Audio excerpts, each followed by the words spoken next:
Good morning.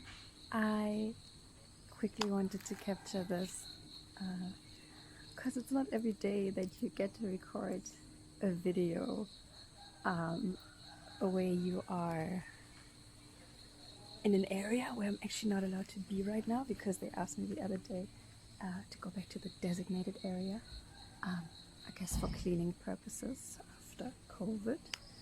Even though since I have gotten here, I have not been infectious because I came here on day like 12 or something. But anyway, it's a bit crazy that I've basically spent, what's the date today, the 20th? I've basically spent the last 20 days in isolation, either here or at home, with only 2 days of getting to sort of kind of move around, and those were my field trips to the hospital.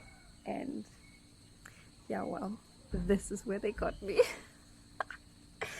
At least I can take it I can take it light. And this is actually something that I think from the very first evening, like after the initial shock that this had just happened, because yeah, we had not been treated well, and this one lady was just super bitchy and just like abusing her power and everything, and like threatening with the police and immigration and whatnot, and everything within me wanted to fight it, and like I fought as much as I could.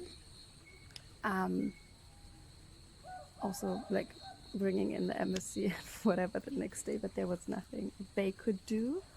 But it was kind of like once I had fought my fight, I just really quickly came to terms with it, because I was like, okay, I can work with this. This is where we at.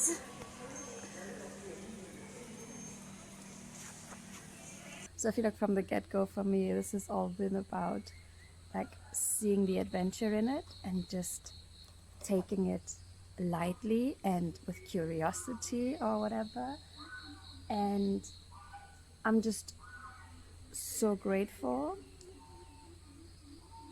for having this attribute, because this is something that I keep realizing, because I keep finding myself in really surreal, crazy situations sometimes, but to just be like to just adapt to it and to be like, okay, cool, these are the cards that I've been dealt with right now, so I'm just gonna play them to the best of my ability or whatever. And that's what I've done over this past week. I think a massive game changer for me has been that I got to spend all this time outside. I kept thinking about a quote in The Hunchback of Notre Dame. It's just after Esmeralda gets locked in to Notre Dame. Quasimodo like tells her that she can just stay there forever. She's like, no, because like she can't, like in her nature, like she just can't be behind closed walls for too long. No, I couldn't. Oh, yes, you have sanctuary. But not freedom. Gypsies don't do well inside stone walls. And I felt that.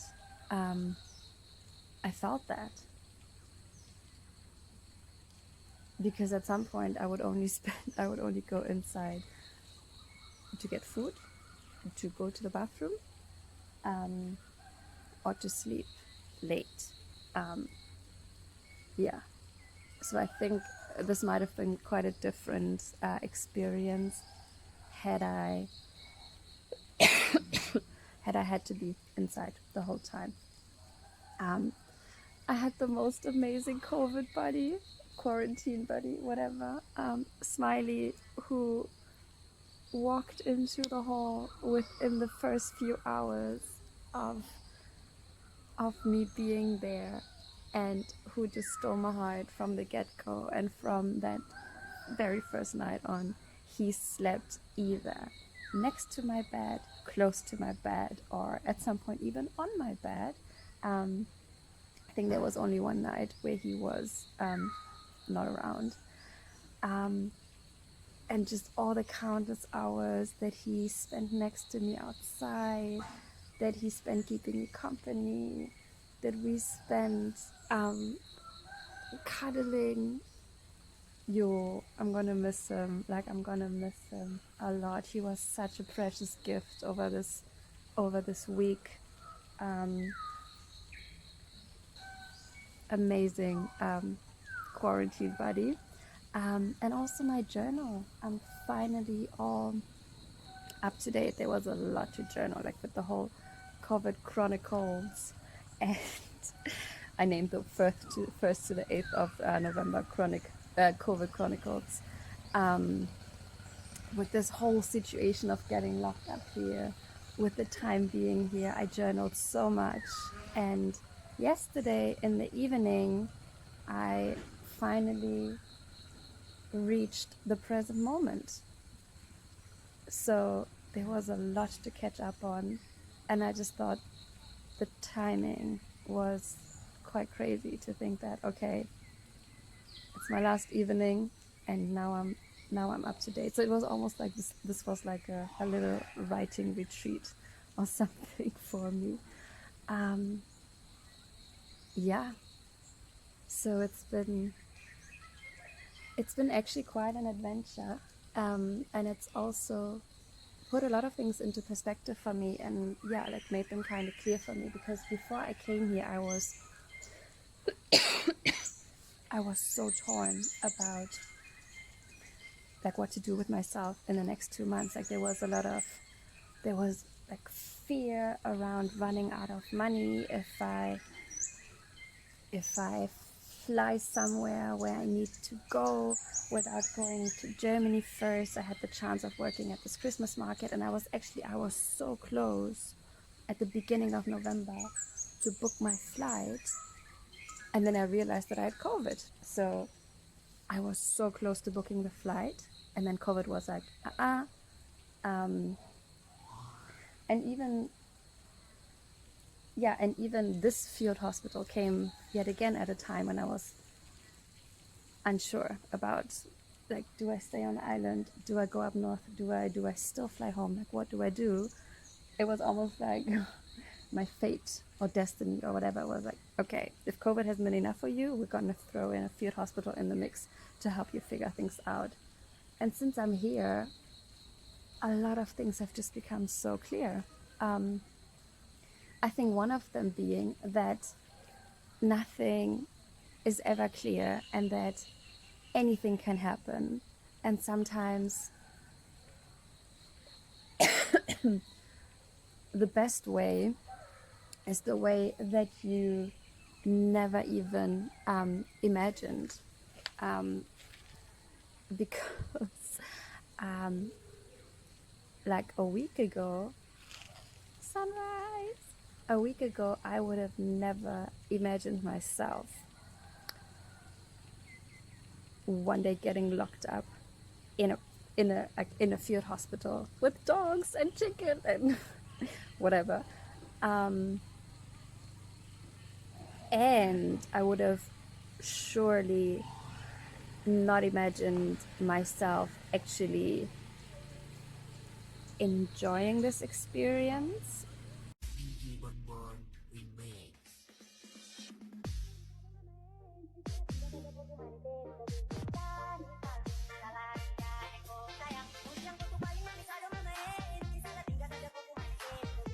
Or like being grateful for this experience, and yet here we are. So it's like, yeah, I guess whatever comes will come, and even if you don't understand it in the moment, it's gonna be right, and it's gonna be okay.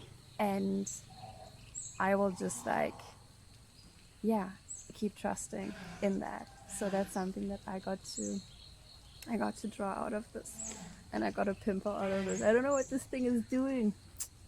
Teenage skin. Oh wow. So yeah, this has been it. Got another chicken.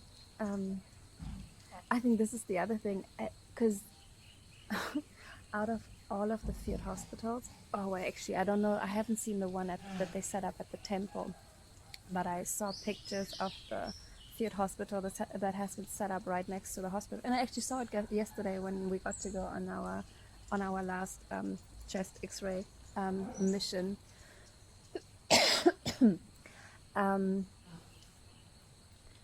Yeah, like those tents are a lot smaller, like the beds are a lot closer together, and I feel like there's just a lot more of this whole like hospital vibe going on there.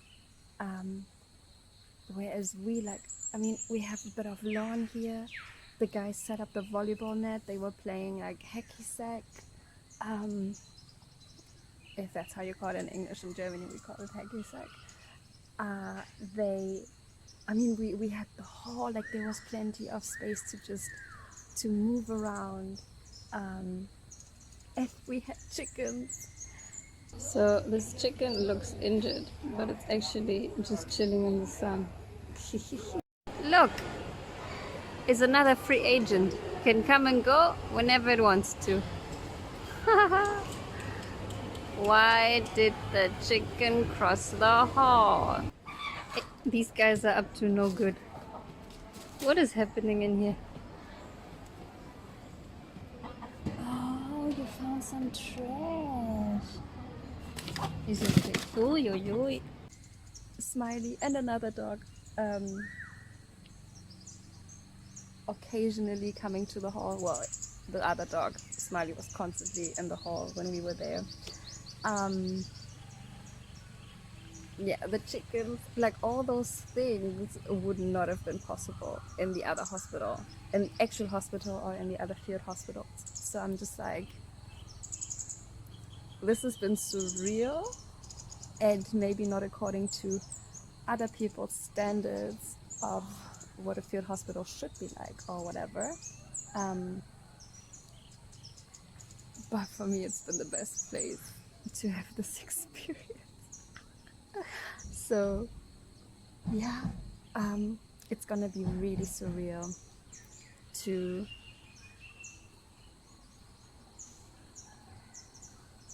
just to be out of here, to drive around on a scooter, to see people again, to have to buy my own food again, to be alone in my bungalow tonight, because it's gonna be so weird not having a dog sleeping next to me. Yeah, I'm feeling a bit anxious to leave. And also at the same time, I guess I can just turn that into excitement for what's next, because I have a feeling that these next couple of days are going to be really busy and a lot is going to happen. Oop, oop. Off to new adventures.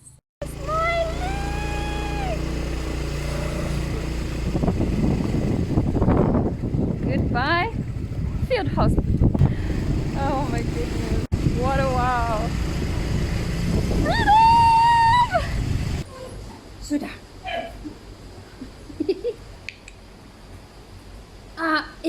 What are you doing? Oh my goodness.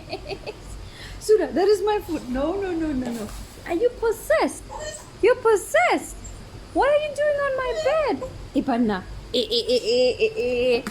Sudah. Come here. No. Stay on this side. You crazy.